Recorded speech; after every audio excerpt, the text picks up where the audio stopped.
यह कहानी एक गरीब परिवार की है जो बारिश के मौसम में अपनी टूटी फूटी झोपड़ी में जी रहा है। घर की छत से पानी टपक रहा है और परिवार की हालत बहुत बुरी है। बारिश की बूंदें लगातार छत से टपक रही हैं। राजू और सरिता अपने बच्चों के साथ परेशान बैठे हैं। सरिता, ना जाने ये बारिश कब रुकेगी। छत से पानी टपक रहा है, बच्चे भीग जाएंगे। हाँ राजू, मैं भी यही सोच रही हूँ। हमारे पास इतने पैसे नहीं है कि छत की मरम्मत करवा सके।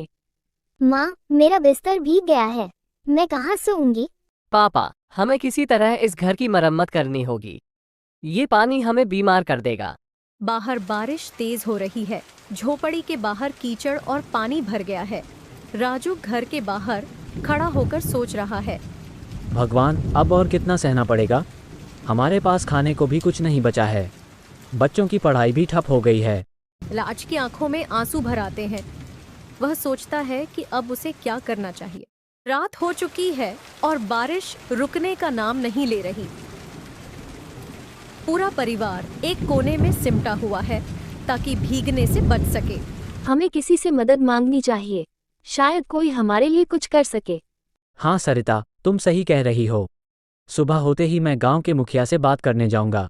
सुबह होते ही राजू गांव के मुखिया रामू के पास जाता है और अपनी परेशानी बताता है। रामू भैया, हमारे घर की हालत बहुत खराब है। बारिश की वजह से छत से पानी टपक रहा है और घर के अंदर कीचड़ भर गया है। हमें आपकी मदद की सख्त जरूरत है। राजू, तुम चिंता मत करो। हम सभी गांव वाले मिलकर तुम्हारे घर की मरम्मत करेंगे। अब तुम्हारा परिवार सुरक्षित रहेगा। मुखिया रामू गांव वालों को इकट्ठा करता है और सब मिलकर राजू के घर की मरम्मत की योजना बनाते हैं। गांव वाले अपने अपने घरों से औजार और सामग्री लेकर राजू के घर की मरम्मत में जुट जाते हैं। भाइयों, हमें मिलकर राजू के घर को ठीक करना है ताकि उसका परिवार सुरक्षित रह सके। महिलाएं भी घर की सफाई और खाने की व्यवस्था करेगी। महिलाएं मिलकर घर की सफाई करती हैं और खाने पीने का इंतजाम करती हैं। गीता और मोहन गांव के बच्चों के साथ खेलते हैं और उनके चेहरे पर मुस्कान लौट आती है। देखो मोहन, सब मिलकर हमारे घर की मरम्मत कर रहे हैं। अब हम सुरक्षित रहेंगे। हाँ गीता, सब हमारे मदद के लिए आए हैं। हमें मिलकर उनका धन्यवाद करना चाहिए। कुछ ही दिनों में गांव वालों के सहयोग से राजू के घर की मरम्मत हो जाती है। छत को ठीक कर दिया जाता है और घर के अंदर कीचड़ को साफ कर दिया जाता है। धन्यवाद भाइयों, आप सबने हमारी बहुत बड़ी मदद की है। राजू, हम सब एक परिवार की तरह हैं। तुम्हारी मुश्किल हमारी भी मुश्किल है। राजू और सरिता के चेहरे पर संतोष और खुशी झलकती है।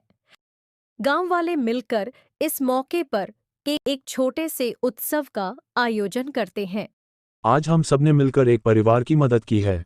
हमें हमेशा एक दूसरे का साथ देना चाहिए। आप सभी का धन्यवाद, आपने हमें नई जिंदगी दी है।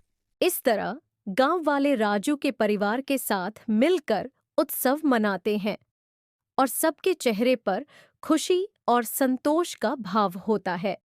अगर आपको ये कहानी पसंद आई तो लाइक और सब्सक्राइब जरूर करें। धन्यवाद।